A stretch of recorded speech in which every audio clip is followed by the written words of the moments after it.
फ्रोट्रोफी नामी एक लड़की अपने घर से बाहर निकली और नाचने लगी। इस वक्त ना तो कोई म्यूजिक था, ना कोई पार्टी हो रही थी और ना ही किसी चीज की खुशी थी। फ्रोट्रोफी कई देर तक नाचती रही। इसके हस्बैंड ने इसे रोकने की बहुत कोशिश की मगर वो न रुकी। अब इसे नाचते घंटों गुजर चुके थे। बिलाखिर वो थक कर गिरी और बेहोश हो गई।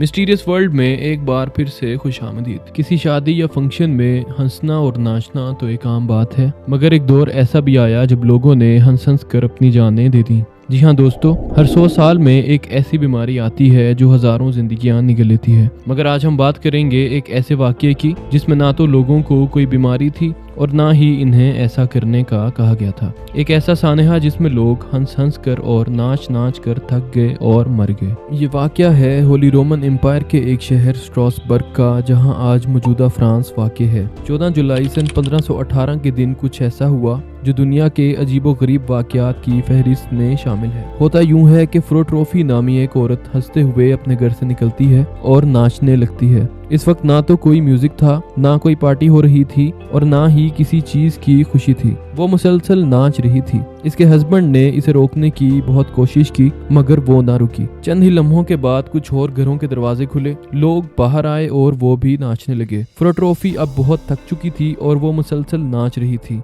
वो थक कर गिरी और बेहोश हो गई। रात तक इसके पैर भी फूल गए और इसने ना कुछ खाया और ना पिया। अगले दिन फिर से इसने नाचना शुरू कर दिया। अभी तक तो बात सिर्फ फ्रो तक ही थी, मगर एक हफ्ता गुजरने के बाद इन नाचने वालों की तादाद 34 हो गई थी। इनमें से 15 लोग थकावट और हार्ट अटैक की वजह से मर चुके थे। अब लोग गलियों और सड़कों पर नाचते थे और इनके नाचने की कोई वजह ही नहीं थी। लोग हंसते भी थे और इनको किसी चीज की खुशी भी नहीं थी। दिन ब दिन नाचने वालों की तादाद में इजाफा हो रहा था और हालात कंट्रोल से बाहर हो गए थे।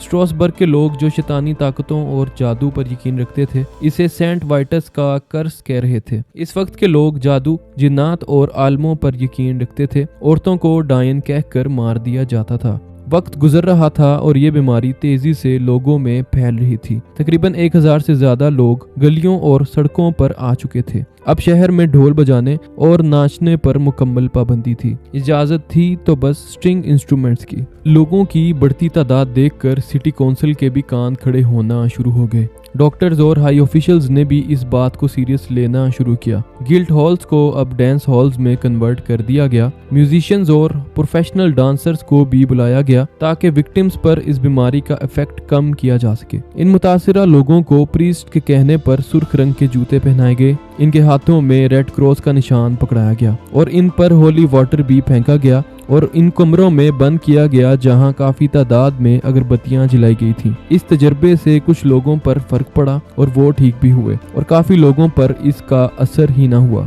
एक स्विस फिजिशियन पैरासेल्सस का कहना है कि ह्यूमन बॉडी के सर्टेन इनवॉलेंट्री एक्शंस की वजह से लोग नाचने लगते हैं। उन्होंने इसके अलावा खवातीन पर भी इल्जाम लगाया कि वो शायद घरों के काम से तंग आकर ऐसा कर रही हैं ताकि इन्हें काम ना करना पड़े। लेकिन पैरासेल्सस की इस थ्योरी को बहुत से लोगों ने मुस्तरद किया। एक्सपर्ट्स के मुताबिक उस दौर के लोग जो गंदम या ब्रेड इस्तेमाल कर रहे थे वो कंटेमिनेटेड थी। जी हाँ, जिसकी वजह से लोग हेलुसिनेशंस महसूस करने लगे। लेकिन बहुत से लोग इस बात को मुस्तरद करते हैं क्योंकि हेलुसिनेशंस की वजह से लोग नाचते नहीं। अब तकरीबन 2 माह गुजर चुके थे। 1000 से ज्यादा लोग घरों से बाहर थे। वो मुसलसल नाच रहे थे और बगैर किसी वजह से हंस भी रहे थे। 400 लोग मर चुके थे और ये बीमारी हर शख्स के लिए एक डरावना ख्वाब बन चुकी थी। चंद ही दिनों बाद ये सिलसिला थमने लगा। लोग ठीक होने लगे और तकरीबन ये सब अब रुक चुका था। दोस्तों, फ्रोट्रोफी से शुरू होने वाला ये सिलसिला तकरीबन 400 जानें निकल गया था।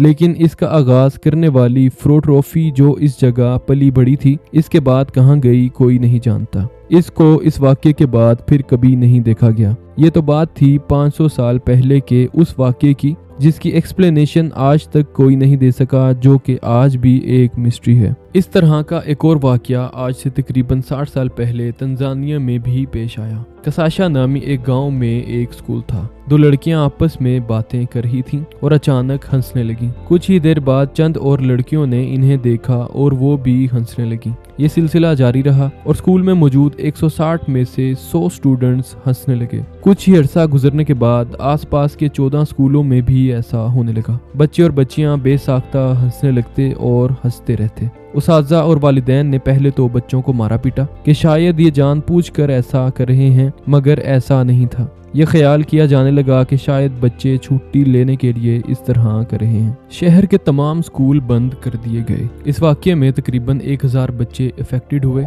जिसे तंजानिया लाफिंग एपिडेमिक के नाम से याद किया जाता है। दोस्तों, इन तमाम लोगों के ब्लड सैंपल भी लिए गए और इनको इन्वेस्टिगेट भी किया गया। बड़े बड़े दिमागों ने इन केसेस पर काम किया, मगर किसी नतीजे पर ना पहुंच सके। ये वाक़यात आज भी एक पहेली ही हैं, जिन्हें कभी हल नहीं किया जा सका। उम्मीद है कि आपको ये वीडियो बेहद पसंद आई होगी। आपसे मुलाकात होगी एक नई शानदार वीडियो में।